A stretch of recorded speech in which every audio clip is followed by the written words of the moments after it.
Olá a todos, meu nome é Fernando Fidelix Nunes e neste vídeo falarei com vocês sobre este livro, Letramentos no Ensino Médio, que foi escrito por Ana Lúcia Silva Souza, Ana Paula Curti e Márcia Mendonça. Antes de fazê-lo, quero pedir que se inscrevam no canal e deixem um like no vídeo, pois isso nos ajudará muito neste projeto.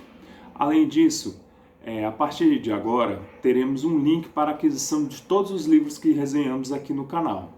Se vocês adquirirem o livro por meio do link que disponibilizamos aqui embaixo, na descrição do vídeo, vocês nos ajudarão muito a financiar cada vez mais este projeto, para que possamos deixá-lo de uma forma mais sofisticada, vamos dizer assim, tá bom? E dessa maneira pretendemos fazer assim uma longa playlist, né, sobre os livros das ciências humanas como um todo, abarcando obras de preferência atuais, mas também algumas clássicas que podem nos ajudar na nossa formação de maneira ampla, né, e bem aprofundada. Neste livro, Letramentos no Ensino Médio, as autoras trazem uma série de sequências didáticas em que elas vão comentar de que maneira é possível, no contexto escolar, desenvolver o interesse dos estudantes e, obviamente, também as suas habilidades relacionadas à leitura e à escrita no ensino médio, que é um dos grandes desafios da educação brasileira neste início do século XXI, diga-se de passagem. Precisamos ensinar nossos estudantes a ler e escreverem melhor. E este livro trará uma série de sequências didáticas que podem ajudar bastante nesse processo. O livro é dividido em 3 capítulos. O primeiro capítulo é Os Jovens, a Leitura e a Escrita. O segundo capítulo, Ler e Escrever para se Conhecer. E o terceiro capítulo, Ler e Escrever para Aprender na Escola. Esses 3 capítulos trarão muitas reflexões e também muitas propostas didáticas que podem enriquecer as aulas dos professores do ensino médio. Uma coisa que é importante deixar claro é que, embora as professoras pesquisadoras deste livro acabem dando ali uma quantidade de aulas para cada atividade, é muito importante que fique claro para todos que é uma sugestão, ou seja, podemos adaptar cada sequência didática à nossa realidade. Por exemplo, quando elas sugerem 3 aulas para uma atividade, nós podemos adaptá-la para uma prática em 1, 2 aulas, ou até expandi-la para 4 ou 5 aulas, né? Então depende muito da realidade, né? E algumas atividades, como autobiografia, como comentarei a seguir, também podem ser adaptadas ao contexto do ensino fundamental, na minha opinião. Ou seja, embora o livro seja focado em atividades para o ensino médio, essas atividades também podem ser aproveitadas em alguma medida no ensino fundamental, principalmente ali no 8º e no 9º ano. Eu falo por experiência própria, porque eu já trabalhei autobiografia com o 8º ano e foi um sucesso, na minha opinião. Foi muito produtivo. Vamos começar. Aqui as autoras vão tratar de alguns tópicos muito importantes para não só práticos, mas também teóricos. Na página 15, elas vão começar a falar sobre o conceito de letramento, que é essencial para o livro, afinal, letramento já está logo no título do livro. O que é letramento? As autoras apresentam uma definição no quadrinho aqui, super didático na página 15. Vamos lá. Letramento é o conjunto de práticas sociais mediadas pela leitura ou pela escrita. Por exemplo, a capacidade de ler uma notícia para se informar, ler livros religiosos, transcrever receitas para cozinhar, escrever e-mails, ler legendas em filmes, identificar tópicos centrais em textos científicos e relacioná-los a outras informações, compreender uma fábula lida oralmente por alguém, ministrar um seminário, organizado a partir de planejamento escrito. Ou seja, diz respeito aos usos sociais reais da leitura e da escrita, né? Então são os usos reais que fazemos no nosso dia a dia da leitura e da escrita de maneira eficaz. Ou seja, a pessoa letrada não é simplesmente uma pessoa alfabetizada. A pessoa alfabetizada sabe codificar o que está escrito. Por exemplo, sabe ler letramentos no ensino médio. mas não sabe entender por que esse é o título do livro, que informações podem ter provavelmente no livro a partir desse título, por exemplo. Então a pessoa letrada entende por que ler, para que ler e principalmente o que ler, né? As intenções de quem fala, entende toda aquela prática relacionada ao uso da escrita de forma eficiente. Ou seja, não só a leitura dos textos como compreensão, mas também no seu processo de produção. Então isso é muito importante que fique claro para vocês. Tá bom? Uma coisa muito interessante é que esse capítulo vai discutir o mito, né, de que os jovens não leem no ensino médio. E aqui as autoras vão trazer uma série de evidências que provam o contrário. Por exemplo, elas vão mostrar que na faixa de 15 a 24 anos, baseado nos estudos do INAF, né, que é o Indicador Nacional de Alfabetismo Funcional, elas vão recolher aqui alguns dados e mostrar para os leitores e leitoras de uma maneira extremamente clara. Por exemplo, jovens de 15 a 24 anos, qual o percentual de jovens de 15 a 24 anos gosta de ler para se distrair? 71%. Já com 25 ou mais, cai para 62%. Ler livros de romance, aventura, ficção, 44%. Os adultos, com mais de 25 anos, 25%.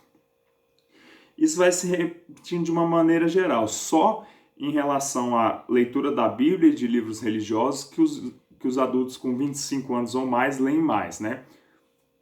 Os jovens leem 33% deles e quem tem mais de 25 anos, 43%. Então, uma diferença basicamente só aí. Mas, de uma maneira geral, os jovens são mais interessados pela leitura do que os adultos. Isso é muito interessante. E aqui elas trazem também uma pesquisa baseada no PISA, né? Que olha só que interessante a informação que foi retirada no PISA sobre a leitura, né? O interesse pela leitura. Além do teste de habilidades, o PISA coletou outras informações relevantes, que foram pouco divulgadas. Uma delas é que, em termos de interesse pela leitura, os jovens brasileiros ficaram entre os primeiros, ao lado de países como Finlândia e Dinamarca. Enquanto jovens de países campeões nos testes, como os japoneses e sul-coreanos, ficaram na lanterna. Isso quer dizer que, apesar das deficiências da escola brasileira, quando comparada a de outros países, os jovens brasileiros, muito mais que outros de países desenvolvidos, valorizam a leitura como prática cultural. Ou seja, há vários indicadores de que é relativamente um mito de que o jovem não lê.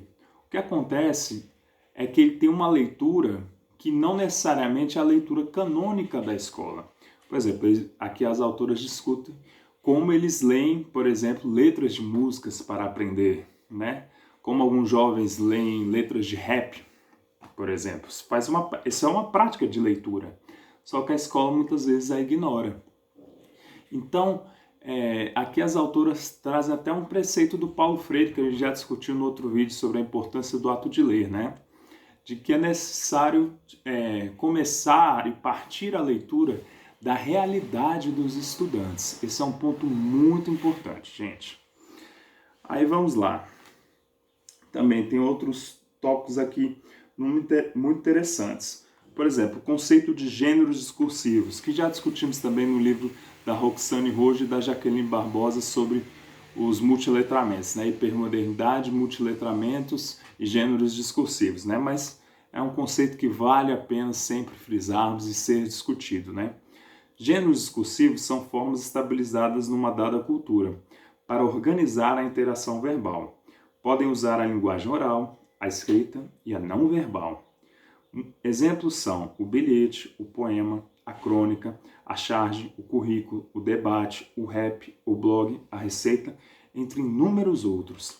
E aqui vem uma reflexão extremamente interessante, que os jovens e as pessoas de uma maneira geral precisam entender que o processo de leitura e de produção dos gêneros é diversificado, ou seja, o letramento é sempre o letramento em um gênero específico.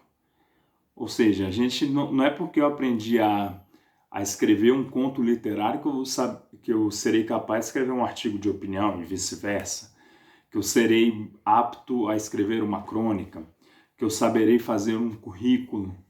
Ou seja, é sempre baseado o letramento no ato de se praticar de se produzir e se compreender um determinado gênero.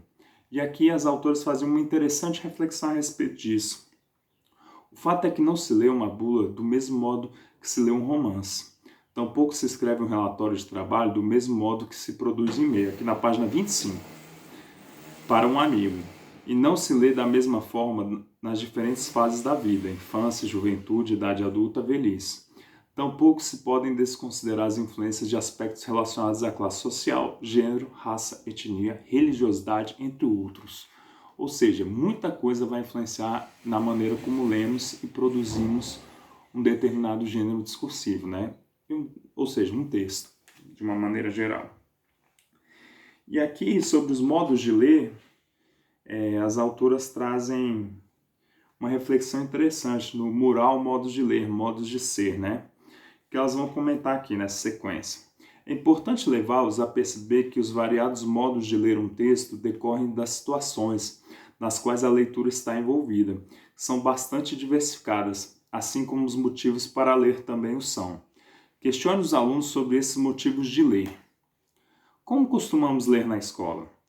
Haveria outros jeitos de ler? Daria para diversificar?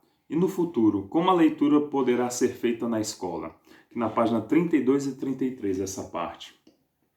Ou seja, gente, as autoras aqui trazem sempre uma perspectiva dialógica com os estudantes, né, de interação muito forte. Ou seja, elas propõem nas atividades delas, aqui, sempre um diálogo com os estudantes. Ou seja, não é só o professor, a professora que terá voz nas práticas didáticas, mas os estudantes também. Então é bem isso, fazer os estudantes refletirem. Elas sugerem aqui 2 aulas para essa discussão e reflexão, né? De quais são as maneiras, quais são os modos de ler que eles mais utilizam no cotidiano, por que eles leem, como eles leem. Então essa reflexão inicial é muito importante no ensino médio. E me parece que pode ser aplicada nos 3 anos do ensino médio no início do ano letivo, né? É bem interessante começar as aulas já com essa reflexão sobre a leitura, que é interessante, já coloca os estudantes nesse ritmo de leitura e de escrita, né? É importante o professor, a professora, tentar já desde as primeiras aulas, se quiser incentivar a leitura e a escrita, deixar muito claro que no método adotado haverá diversas práticas de leitura e de escrita. Não é, gente? Vamos ao capítulo 2. A essência do capítulo 2 é uma sequência didática com várias atividades que vão levar à produção de uma autobiografia. Ou seja, vai fazer os estudantes escreverem sobre a própria vida, né? Tem vários gêneros envolvidos. Tem, por exemplo, a crônica. Na crônica vai ser importante aqui porque as autoras vão comentar a importância do título, né? E, infelizmente, o Enem, os vestibulares, aqui em Brasília, no caso, o programa de avaliação seriada, acabaram deixando o título um pouco de lado, né? O título passou a ser uma coisa muito dispensável, só que na vida cotidiana o título é fundamental. Por exemplo, você provavelmente está acessando este vídeo devido ao título dele. Ou seja, saber colocar um título em um texto é extremamente fundamental. E, infelizmente, a escola deixou isso de lado. Porque elas fazem uma reflexão muito bacana sobre isso, né? Vai falar também sobre a linha do tempo, sobre o sarau, e também conceituar o projeto de letramento, né? Aqui, elas vão apresentar uma definição de autobiografia de Costa, 2008, na página 39. A narração sobre a vida de um indivíduo. O que é autobiografia?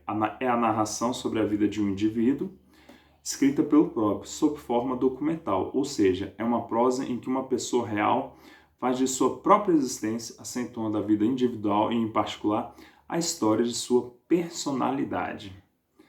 Aí é que as autoras vão fazer uma reflexão bem bacana, um complemento. Ao narrar acontecimentos sobre sua vida, o sujeito aciona o que está em sua memória. Por meio dela, evoca e seleciona alguns eventos, escolhe o que e como dizer. Escrever autobiografia pode ser uma excelente oportunidade para retomar, refletir e analisar sua trajetória. Sabemos que a vida não é escrita, mas a escrita sobre a vida possibilita apropriar-se dela, aprender com ela de forma singular. Então isso é muito interessante para pensarmos e refletirmos o tempo todo, né? Ou seja, escrever sobre nós é muito importante para que seja possível criar uma reflexão e exercitar a memória de uma maneira consciente e prática, né? Outra coisa muito importante aqui vai ser o conceito de projeto de letramento, que é a essência do livro, né? São projetos de letramento, né? Que é uma citação da Kleiman, né? Angela Kleiman. Um conjunto de atividades que se origina de um interesse real na vida dos alunos e cuja realização envolve o uso da escrita, isto é, a leitura de textos que de fato circulam na sociedade e a produção de textos que serão realmente lidos em um trabalho coletivo de alunos e professor. Então, elas trazem tudo isso, né? E sobre a autobiografia, a proposta fica mais evidente na página 56, como elas deixam claro como deve ser feito o processo de organização, né? Também é importante apresentar várias formas de organizar o material. A apresentação pode ou não seguir ordem cronológica, por exemplo, ano a ano ou a cada 2 anos. Também pode ser feito por fases da vida, nascimento, infância, adolescência, ou ainda por instâncias da vida em sociedade, família, escola, religiosidade, amigos, namoros.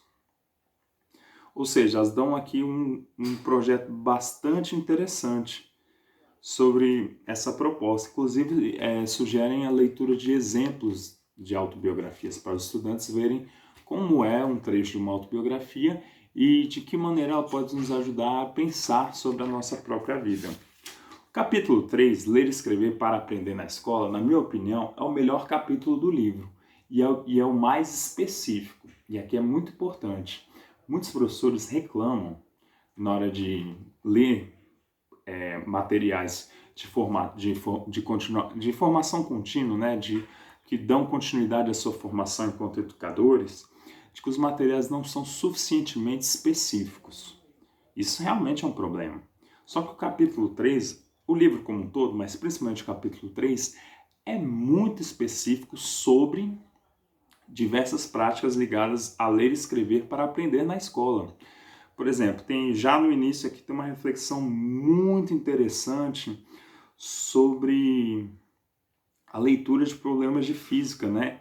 Inclusive, elas sugerem aqui na página 61 o acesso a um grupo de reelaboração do ensino de física da USP. Então, que vai explicar como os estudantes podem ler problemas de física. Então, isso já aqui no capítulo ajuda os professores a desenvolver uma série de propostas relacionadas a uma grande reclamação, inclusive, dos professores de ciências exatas, né? Que os alunos não sabem interpretar os problemas de matemática, de física, de química. O problema é de interpretação. Mas aí também os professores de exatas precisam entender que é um letramento em química, é um letramento em física, é um letramento em biologia, é um letramento em matemática.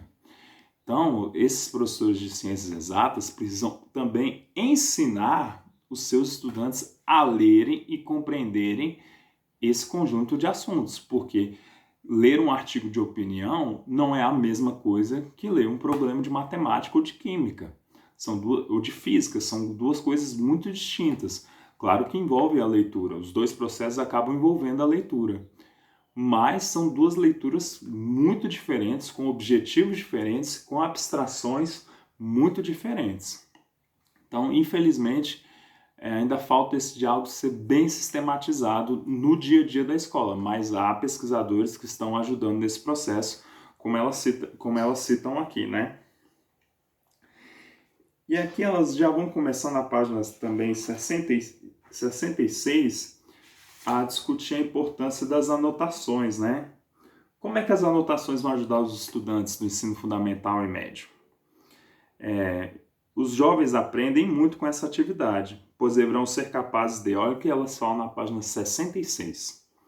Ouvir atentamente, buscando entender o que é dito, resumir o que foi dito, dizer com suas próprias palavras, parafrasear, destacar o que é relevante e hierarquizar, questionar o que não está claro, analisar e indagar, reconhecer trechos já registrados para omiti-los, comparar, organizar o texto ao mesmo tempo que se escrevem e em que continuam a ouvir o professor e a anotar. Isso é fundamental, gente. Nós, enquanto professores, precisamos, em certa medida, também valorizar as anotações dos estudantes e das estudantes. Por meio dessa anotação, desse conjunto de anotações, nós também ensinamos nossos estudantes a prestarem mais atenção aos conteúdos e a pensarem como eles podem sistematizar de uma maneira que deixe aquele conjunto de conhecimentos mais claro para eles retomarem futuramente, né? E aqui tem até uma reflexão muito engraçada, não é engraçada, mas assim, importante. Quem é da área de linguística normalmente sabe, né? Mas muitas pessoas que não sabem que o curso de Linguística Geral do Saussure, na verdade, foi baseado nas anotações dos estudantes dele. Ou seja, os estudantes, a partir das anotações das aulas, desenvolveram um livro que ficou com o nome de Saussure, mas na verdade ele foi organizado por discípulos dele, né? Por estudantes dele que fizeram muitas anotações baseadas nas aulas dele. Ou seja, se não fossem as anotações desses estudantes, dificilmente a obra de Saussure teria tido a relevância que teve no início do século XX, por exemplo, e dificilmente teria sido tão importante para a transformação da linguística, ou seja, o registro escrito é muito importante, né? Aqui também elas vão falar alguns princípios dos resumos, que o resumo vai ajudar muito os estudantes, né, nesse processo. Ou seja, é uma atividade muito solicitada por professores de história, por exemplo, de geografia, de sociologia, filosofia, também de português, né? E nesse processo de resumir um texto, elas ressaltam de maneira muito assertiva que há um problema, né, na educação, porque dificilmente os professores ensinam como, de maneira clara, direta e didática. Isso é um problema grave na nossa educação. E aqui as autoras apresentam um conjunto de propostas para ajudar os professores nesse processo. Por exemplo, os princípios de elaboração do resumo. Elas apresentam 5 princípios. Que o resumo tem que ser fiel ao texto-fonte, exaustivo quanto às informações relevantes de acordo com a finalidade e o leitor do resumo, ou seja, o resumo depende de qual é a sua funcionalidade, né, na realidade. Ou seja, para que e para quem estou escrevendo este resumo. Isso é muito importante. Objetivo, sem expressar a opinião de quem resume o texto, se for um resumo informativo. Ou seja, é um resumo informativo, é a opinião do autor que prevalece o tempo todo. Claro, distinguindo as informações do texto-fonte das opiniões de quem está resumindo, no caso de um resumo crítico ou resenha. Se você for fazer uma resenha, que também tem um aspecto do resumo, eu, por exemplo, estou fazendo uma resenha aqui. Toda hora eu pontuo comentários, eu resumo as ideias do livro e as pontuo, faço comentários. Então é uma resenha, né? Porque é um resumo com críticas e comentários, né? Sistemático, ou seja, organizado num texto coerente. E aqui tem 3 regras básicas para conseguir isso. Primeiro, é selecionar ou apagar, ou seja, os estudantes precisam aprender a selecionar o que é importante, retirar o que não tem importância. Depois, eles precisam generalizar, ou seja, precisam usar palavras mais amplas, né, para construir seus sentidos. Por exemplo, em um texto sobre nutrição que elas comentam aqui, em vez de falar maçã, banana, uva, elas sugerem que seja trocado o nome dessas frutas só por frutas, colocar frutas, ou seja, isso resumirá bastante as ideias do texto. E integrar, ou seja, significa que as pessoas precisam ser capazes de integrar o texto, organizá-lo de maneira clara, coerente e coesa, não é? Aqui também elas vão comentar, né, sobre o processo, sobre a importância dos seminários no ensino e na aprendizagem. E nesse processo de seminários, é muito interessante aqui as habilidades que elas acham muito importante que precisam ser desenvolvidas nos seminários. Vamos a elas. Negociar, significa dividir tarefas, escolher fontes, materiais e formas de registro. Aceitar críticas, criticar sem ofender, ou seja, estamos organizando com colegas diversas atividades quando fazemos o seminário. Ou seja, há uma negociação, não é só do meu jeito, é do jeito dos nossos colegas também. Planejar, organizar-se em grupo, ensaiar, marcar tempo, pensar num plano B para os problemas que temem acontecer. Por exemplo, a quebra do computador, falta de energia, alguém faltar, a turma não interagir quando isso seria essencial. Pesquisar, que é escolher as fontes, registrar informações, criar novo texto. Ganhar autonomia, tomar iniciativa, vencer a timidez, adiantar-se aos problemas. Tudo isso acaba sendo muito importante no processo de desenvolvimento do seminário, né? E nesse processo, elas vão, como eu falei, elas são muito específicas na proposta que fazem. Elas vão ensinar, por exemplo, a leitura varredura. O que é a leitura varredura? Elas mesmas definem aqui. Trata-se de um tipo de leitura estratégica, ou seja, desenhada para facilitar a realização de algum objetivo específico. Conhecer minimamente o conteúdo dos textos que compõem o suporte. Para evitar o desperdício de tempo, lendo o livro por completo, que depois pode não ser útil, propomos uma atividade nesse sentido, que aborda a leitura varredura. E aqui virá a atividade. Ou seja, a leitura varredura é uma leitura mais rápida e superficial. Tem gente que usa até a expressão leitura diagonal do livro, de um livro ou de um artigo, para saber se o livro ou o artigo contém as informações que serão necessárias à pesquisa, né? Porque imagine, se você for pesquisar, eu estou fazendo uma tese de doutorado, eu estou procurando um artigo específico sobre tipografia ou sobre as características do barroco, que eu precisei, inclusive, para um artigo que eu fiz recentemente. Se eu fizer a leitura completa de tudo que foi escrito sobre o barroco, não vai ser produtivo. Preciso fazer leituras de varredura para encontrar as informações que eu quero encontrar sobre o barroco, que são interessantes para mim, e para decidir quais serão as fontes que eu vou ler por completo. Daí eu acabei escolhendo algumas fontes que eu decidi falar sobre o barroco do século XVII, principalmente no Brasil. Então esse processo é muito importante, tá bom? A leitura varredura. E outro ponto aqui muito interessante, que às vezes os professores não têm critérios para avaliação do seminário. E aqui as autores vão trazer critérios para avaliação do planejamento do seminário e não vai levar em conta só os estudantes, mas também os professores e professoras. Ou seja, tem a avaliação do planejamento do seminário, tem a avaliação da apresentação oral do seminário e a avaliação da discussão oral do seminário, ou seja, são esses três processos que são envolvidos na avaliação. E isso é muito importante, porque no cotidiano, normalmente só os estudantes são avaliados. E nesse processo de avaliação, os professores muitas vezes esquecem de se avaliar, ou seja, será que o professor ou a professora ajudou bem os estudantes, os orientou adequadamente? Isso é uma pergunta que sempre precisa ser feita aqui e as autoras falam de maneira bem clara, né? Por exemplo, o professor acompanhou o roteiro elaborado pelos estudantes?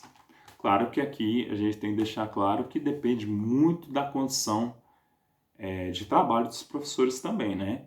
Embora as autoras não deixem isso tão evidente, mas obviamente que a qualidade de um acompanhamento de um professor que tem 3 turmas e de um professor que tem de 3 a 6 turmas e de um professor que tem 12 a 15 turmas, são 2 acompanhamentos completamente diferentes, não é? É muito mais difícil e acaba ficando muito superficial o acompanhamento de 15 turmas se comparado com o acompanhamento de 3 turmas.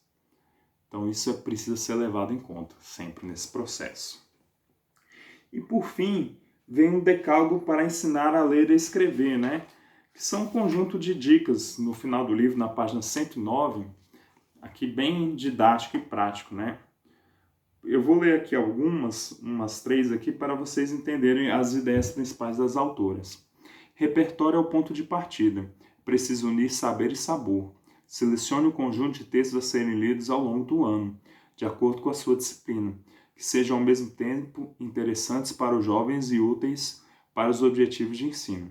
Literatura, jornalismo, música, arte, teledramaturgia, fotografia, grafite, publicidade são excelentes fontes de pesquisa, de leitura e contribuem para o aprendizado. Essa é a dica número 2. A número 3 é: entre no texto pela porta da frente. Considere sempre que possível as funções e os modos de ler que caracterizam cada gênero. O artigo de opinião deve instigar a tomada de posição sobre o tema e os argumentos do autor. O texto literário possibilita, em primeiro lugar, a fruição estética. O texto didático, típico da escola, deve deixar clara para o aluno a relevância do tema em estudo e das informações que constam no texto. A dica número 4, para fechar aqui, amplie as razões para os alunos lerem e escreverem. As funções da leitura e da escrita vão além do cumprimento de uma tarefa e da demonstração de que o aluno estudou/memorizou os conteúdos. Ou seja, finalizando aqui, Letramentos no Ensino Médio é uma obra da editora Parábola Editorial, que é muito importante para que os professores consigam um aperfeiçoamento aí bastante consistente no seu trabalho na sala de aula. Gente, passei só um comentário aqui final, passei um tempo aí sem gravar vídeos, porque eu estava muito enrolado com as atividades da pós-graduação. Mas os vídeos do canal agora vão voltar com tudo, porque eu vou ter mais tempo para a leitura de obras completas. Eu estava no processo de produção de artigos finais do semestre. Agora eu acabarei retomando aqui diversas atividades ligadas às resenhas de livros. Tá bom, gente? Espero que tenham gostado e vale muito a pena ler Letramentos no Ensino Médio. Um abraço, até mais. Tchau!